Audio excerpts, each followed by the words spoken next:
তুই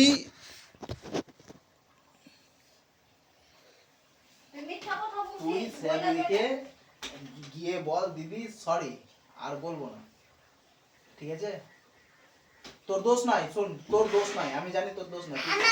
আমি তো কখন খেস্তি বললাম? আচ্ছা তুই সরি বল, তুই খেস্টি বলিস নি, ভালো কথা, তুই সরি বলবি তো। দিদি রাগ করেছে তোর উপর, তুই দিয়ে বল। এখানে শুন, আগে এখানে শুন, আমার কথা শুনে লে, একটু শুনে লে। তুই আমার মা হলি না, আমার কথা শুন, বস বস। দিদি কান্না করছে তো, আমার কথা শোনা, সোজা, দিদি কান্না করছে, তুই যদি সরি বলিস তো কান্না করবে না, তোর সাথে খেলবে।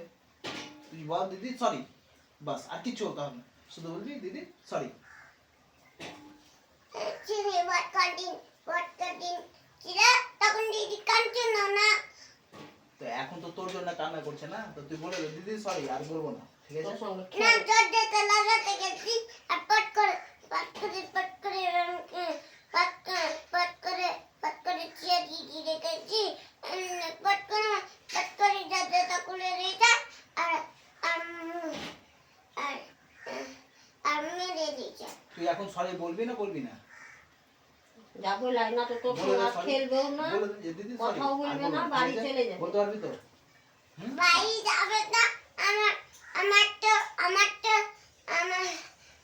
ভাই আছে যে, আমার তো